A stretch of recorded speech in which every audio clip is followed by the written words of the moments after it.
não morre. Imagina. Perceba que isso aplaca um pouquinho pensar assim, sabe? A pessoa morreu, ela está lá, vamos orar, a pessoa morreu, mas está viva. Na mente das pessoas, ela está no purgatório esperando um pouquinho. Queridos, lembra quando Paulo escreveu? Eu não sei dizer para vocês quais eram as teologias que existiam naquela época, mas já existiam inúmeras. Essa do barqueiro, por exemplo. Mas quando Paulo escreve lá aos Tessalonicenses, ele diz: irmãos queridos, eu não quero que vocês sejam o quê? Ignorantes com respeito aos que estão o quê? Dormindo, estão no pó da terra, estão descansando na volta do nosso Senhor Jesus Cristo. Então, queridos, a teologia do purgatório é o seguinte: você fica ali, os seus familiares ficam ali, olha só, intercedendo por você. Aqui o seu familiar agora está no lugar do próprio Deus, porque quem intercede por nós?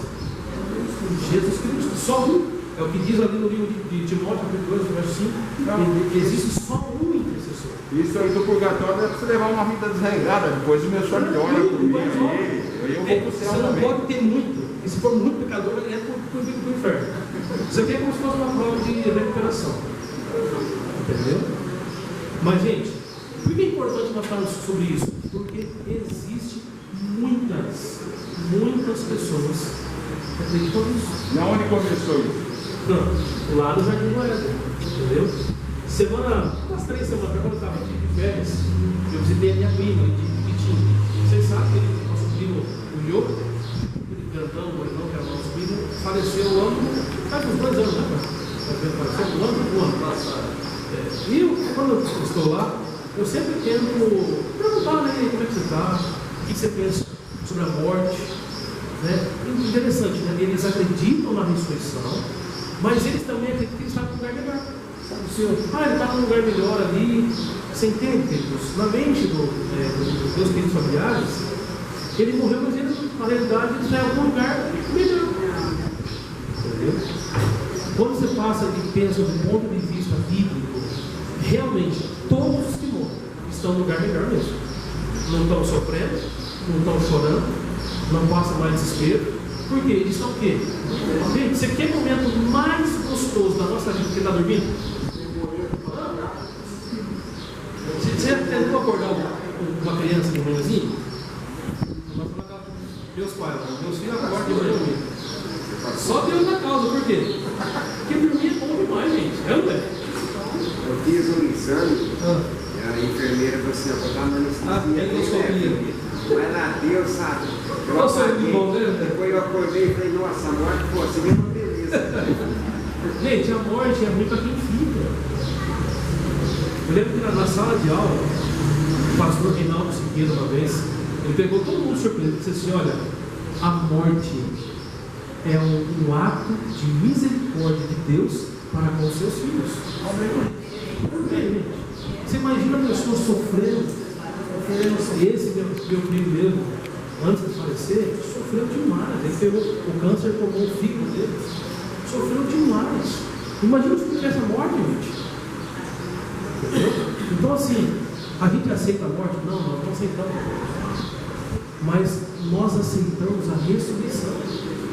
Aceitamos que um dia Jesus não vai trazer as pessoas que morreram de volta num corpo tudo lascado. Não. Nós vamos ser transformados. Não vamos precisar de purgatório, não vai precisar de moedinha no olho, de rio, não precisa de nada disso. Olha isso. O morto está descansando. É que o texto diz: ouvida a palavra de ordem ao som do arcanjo, os mortos em Cristo ressuscitarão. Esta é a esperança que nós temos. A gente não foi criado para morrer. Exatamente. Imagina eu com câncer e meus pais lá, vou morrer com câncer de novo. O diretor do Espaço Baixinho, até que hora nós temos aqui? 5 minutos? Nós estamos na terça-feira, estamos muito bem. Muito bem. Você estava falando a respeito de purgatório, né? E outra crença, nem quando eu estava trabalhando na casa do Dr. Lucas, você vê, uma pessoa tão importante, conhecedora da medicina, né? E naquela época morreu o filho dele. Então ele falou para mim: vocês têm uma crença, eu tenho outra. E meu filho, ele morreu. Mas ele vai vir Então, vocês estão falando de purgatório, ali tem fogo, mas em outro lugar existe lá uma reunião lá, existe uns médicos que reencarnam. É um pouquinho que está falando na lição de quarta-feira. Ele é espírita. Sobre as almas desencarnadas. Né? Gente, eu lembro quando eu era moleque, meu tio Edmilson, que era mais terrível, ele sempre fica contando história de uma penada, assombração para ele. Fala, rapaz, do susto. Você já deve ter ouvido histórias assim também. Você imagina quantas coisas. Agora eu pergunto para você: isso aqui existe? Existe ou não? Não existe. Mas é possível acontecer, sim ou não? Sim. Eu me lembro quando eu estava discutindo com uma mulher, acho que lá na Praia Grande eu estava fazendo evangelismo, e ela falou: pastor, o senhor pode não acreditar, mas o meu esposo aparece para mim. Eu converso com ele, pastor. Eu falo com ele. Quem pode fazer isso, gente? O inimigo de Deus pode fazer isso. Certo? Ele pode se personificar. Tem muitas pessoas que são consoladas, eu já vi. Sim, lógico. E aí elas vão lá, desculpa falar no espiritismo, e lá uma mãe, eu já vi uma mãe que perdeu um filho, ela foi lá na igreja espírita, conversou com o filho e ela foi consolada, porque ele já estava no paraíso. E ela depois sabe que ele está bem, então ela foi consolada por conta disso. Então isso é o filho dela, realmente, que veio conversar. Você percebe assim que, se isso fosse verdade, perceba assim, mesmo as pessoas que creem nisso, elas querem ver. Se a gente morresse e fosse o paraíso, tinha filho que ele morreu, agora é minha vida morrer, viu? É ou não é? Gente,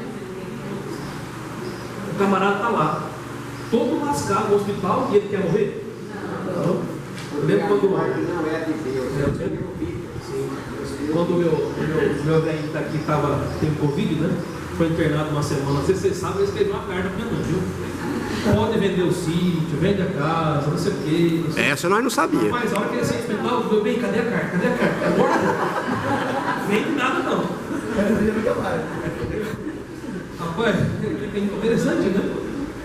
Então assim, por mais ruim que esteja a nossa vida. Tem um cliente lá também que me pediu na morte. É, né? Todo dia fala, pô, Deus, tirar eu desse mundo. Na hora que. Todo dia deu uma coisinha na unha lá, tem que se esperar.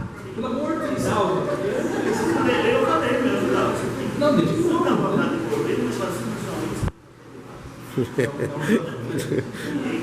Muito bem, mas isso também não existe. Vamos finalizar com a lição de quinta-feira. A visão bíblica, então, da realidade que é a vida eterna. Tudo bem, pastor Lino? Firme e forte?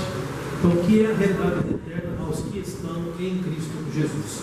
Abra sua Bíblia, lá no livro de 1 João. 1 João, capítulo 5.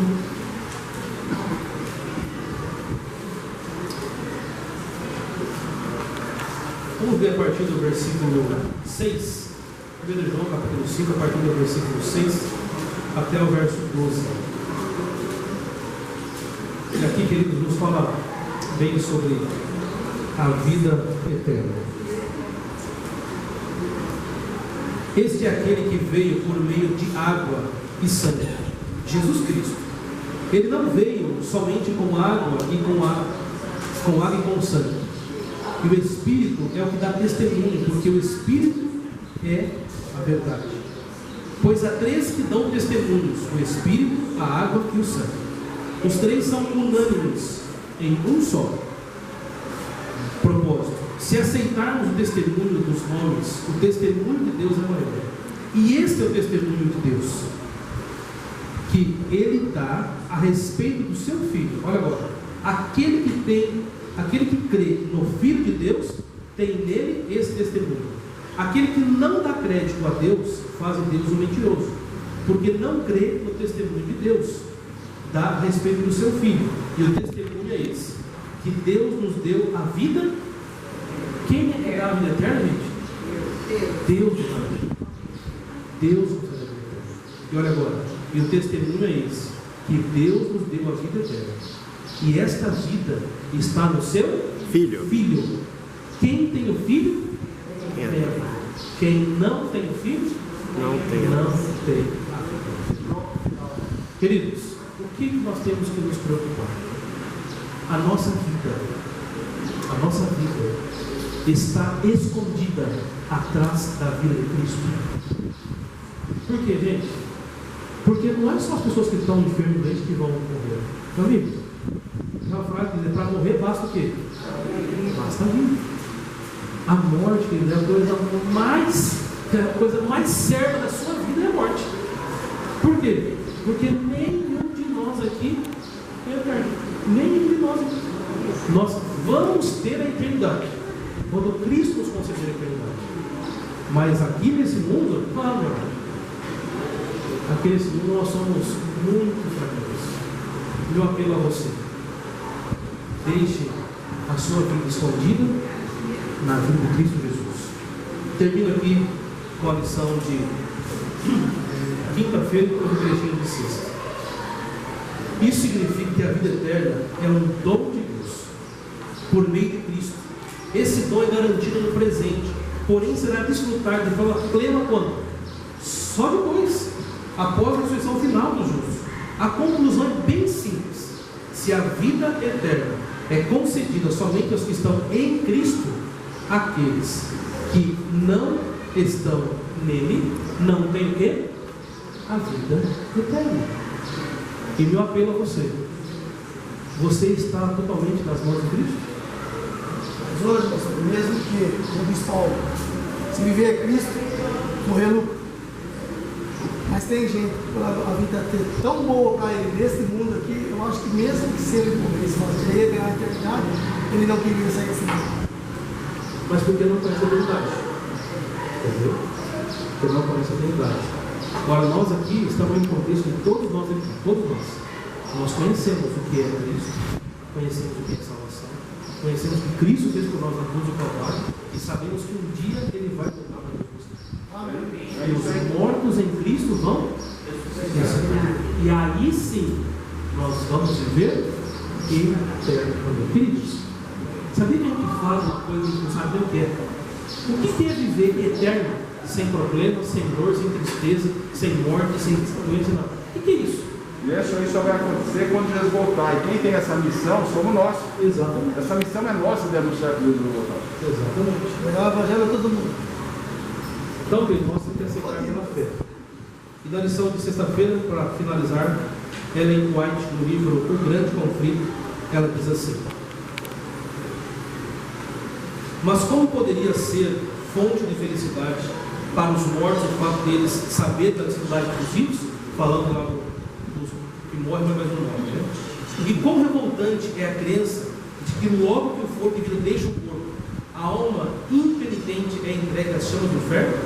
Em que profunda angústia verão mergulhar os que veem seus amigos passarem à sepultura sem estar preparados para estar numa eternidade de miséria e pecado? Então, falando sobre o fogo eterno aqui. Então, que alegria vai ter para aqueles que vivem eternamente, ver os seus queridos ali. Imagina, você viver eternamente e os seus queridos ali queimando eternamente. Aí não seria o céu, seria quase um tormento. Queridos, nós temos que estar preparados para a morte. Parece. Mas mais preparados para a vida eterna. Porque a morte ela pode ser inesperada. Mas a vida eterna é uma promessa que Deus deixou para nós. Uma promessa. Amém. Então, o que nós precisamos? Pense um pouquinho. Como está a minha vida com Deus? Como está a sua vida com Deus? A gente não sabe o que pode acontecer conosco daqui a alguns minutos. A gente não sabe. Então, hoje é o tempo de entregar a sua vida nas mãos de Deus. Hoje é o tempo. Agora é o tempo. Não deixe para amanhã. Você pode fazer hoje.